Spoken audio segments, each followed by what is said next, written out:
और स्वागत। मैं अनुराधा शारदा आप सबका धन्यवाद देना चाहती हूँ कि आपने हमारे वीडियोस देखे, सराहाए, उन पर अपने कमेंट्स और अपने सुझाव दिए। आप सबके लिए एक और सूचना कि हमने अपना स्पॉटिफाई चैनल जो कि एक ऑडिबल चैनल है, आप उस पर भी हमने अपने ऑडियोज डालना शुरू करे हैं। तो यदि आपको ये ऑडियो में सुनना है तो आप स्पॉटिफाई पर जरूर जाएं और उसे वहां सुने। आगे बढ़ते हैं। आज हम बात कर रहे हैं टैरो पर।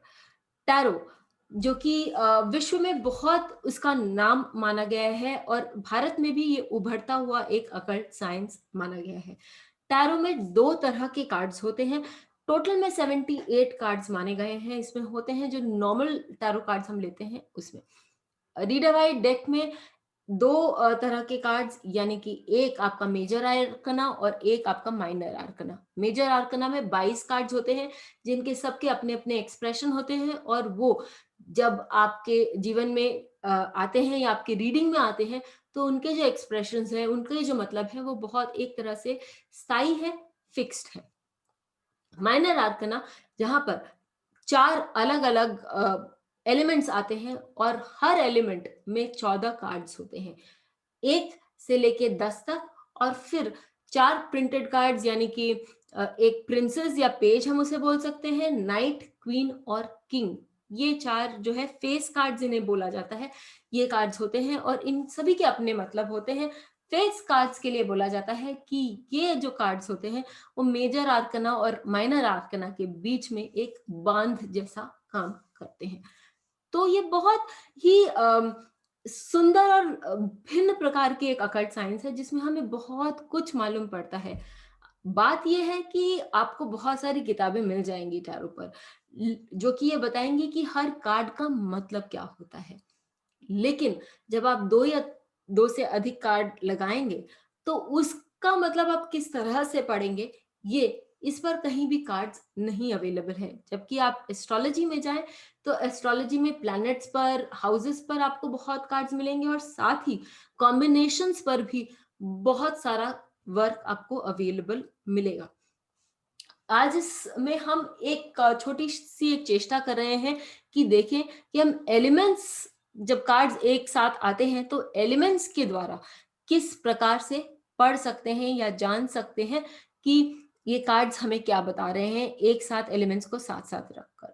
तो यदि हम सबसे पहले एक छोटी सी दृष्टि डाल लें एलिमेंट्स पर, हर अकल्ट साइंस में, चाहे वो वास्तु हो, न्यूमरोलॉजी हो, एस्ट्रोलॉजी हो या फिर ज्योतिष विज्ञान के साथ साथ या फिर वो टैरो हो, उन सब में हमें पंच तत्व का जो है वो पढ़ाया जाता है। चार तत्व हमारे लिए बहुत ही विजिबल होते हैं और पांचवा तत्व यानी आकाश तत्व में ये चारों तत्व, अग्नि, वायु, जल और पृथ्वी, ये चारों जो है वो उसमें एडेड होते हैं।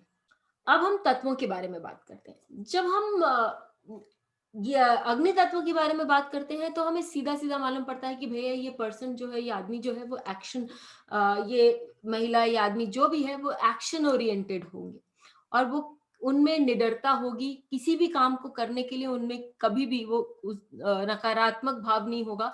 हमेशा आगे की सोचने वाले या बढ़ने वाले और जो उत्सुक होंगे और जो जहां भी जाएं वहां हरियाली या एक तरह का एक माहौल समा बांधने का जो एक स्वभाव होता है, इस इन कार्ड्स से मालूम पड़ता है। जो कि बॉन्ड्स बॉन्ड्स यानी कि आपके अग्नि तत्व, और जो कप्स होते हैं वो जल तत्व के होते हैं और स्वर्ड्स को हम अम, वायु तत्व में डालते हैं और जो कॉइन्स हैं उनको हम अर्थ तत्व यानी कि आपके पृथ्वी तत्व में डालते हैं। जब हम पृथ्वी तत्व की बात करते हैं तो वो सीधा सीधा आता है कि भैया पैसा या ऐसे काम या ऐसी चीजें जिससे पैसा आए, तो या समृद्धि आए। आपका परिवार हो, यदि उच्च परिवार से कोई होता है तो वो भी उनके लिए समृद्धि का एक तरह का भाव होता है, क्योंकि बड़े परिवार से आने से या जिस परिवार की संपदा लोगों को मालूम है वो भी आपके लिए बहुत जगह आपके स्टेटस के रूप में आपके काम आती है। फिर आपने जो गुण सीखे हैं, चाहे वो पढ़ाई के हो, चाहे वो सिलाई बुनाई के हो, पहले जमाने के लोगों के लिए या फिर वो कोई भी, चाहे कैलीग्राफी कोई सीखता है, कोई नित नए काम होते हैं जो आप सीखते हैं, वो सारी चीजें जो होती हैं वो आपके जीवन में एक आपको वृद्धि देती हैं आपके काम के लिए, और उससे आप पैसे कमा सकते हैं।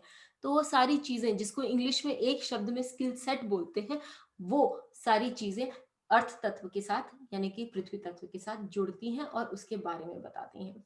और पृथ्वी तत्व वाले जो लोग होते हैं वो बहुत प्रैक्टिकल होते हैं। उनको एक ठोस पुख्ता चीज करनी, और एक चाहिए, वो हवा में बात नहीं करते। जब हम हवा की बात कर रहे होते हैं तो वो वायु तत्व की ओर ले जाता है हमें।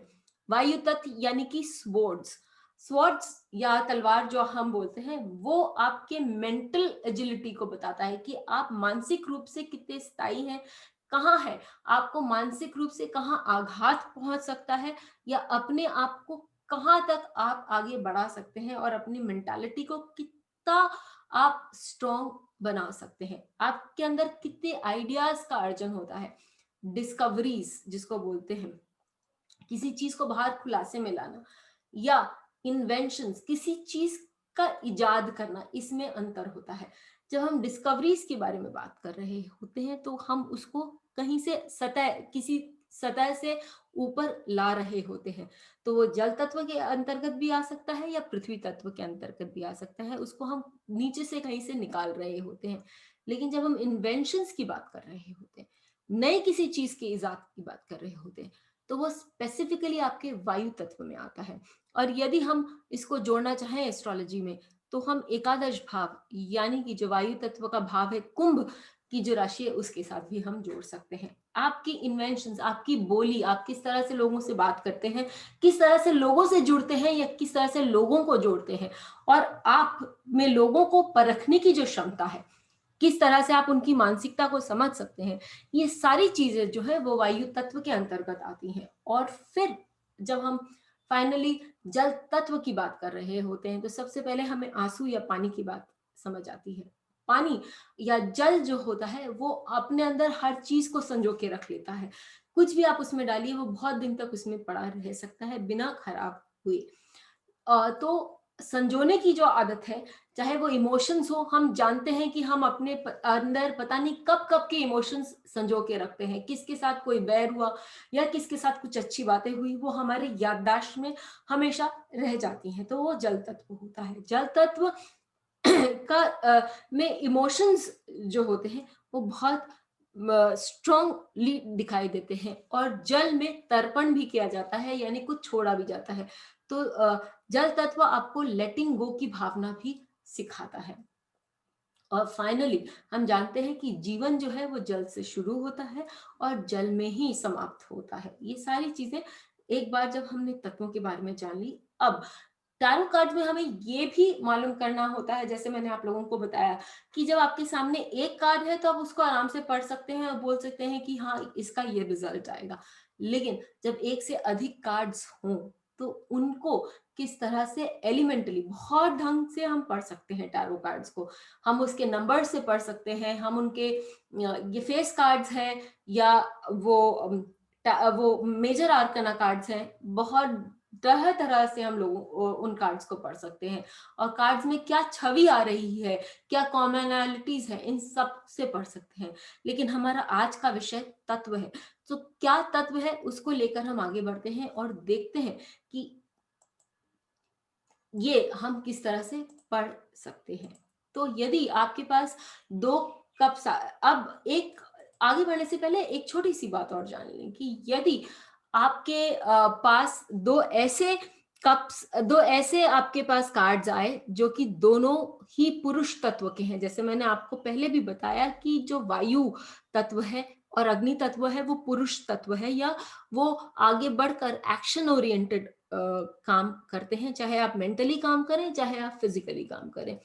और जो जल तत्व है और पृथ्वी तत्व है, वो दोनों जो तत्व है वो सौम्य तत्व है और वो धीरे धीरे काम करते हैं, और वो दूसरों को केवल एक्शन ओरिएंटेड नहीं है लेकिन सस्टेनेंस यानी कि पालन पोषण करने का उनका जो काम है वो ज्यादा स्ट्रांग हमें दिखाई देता है। जब हमारे पास ऐसे कार्ड्स आते हैं कि दोनों एक्शन कार्ड्स हों या अधिकतर एक्शन कार्ड्स हों, तो ऐसी स्थिति में हम कह सकते हैं कि आप मेंटली या फिजिकली एक्शन करके इस काम को सुलझाएंगे। लेकिन यदि हमारे पास ऐसे कार्ड्स हों जो कि सस्टेनेंस वाले कार्ड्स हों या पोषण वाले कार्ड्स हों या सौम्य वाले कार्ड्स हों, चाहे वो जल तत्व का हो या फिर पृथ्वी तत्व का हो, तो हम बोलेंगे कि आप पेशेंस के साथ धीरे धीरे या वहां उस तरह से उसमें अपनी ऊर्जा लगाकर लोगों को समझा बुझा कर लोगों के साथ प्रेम पूर्वक व्यवहार कर कर ये काम करेंगे।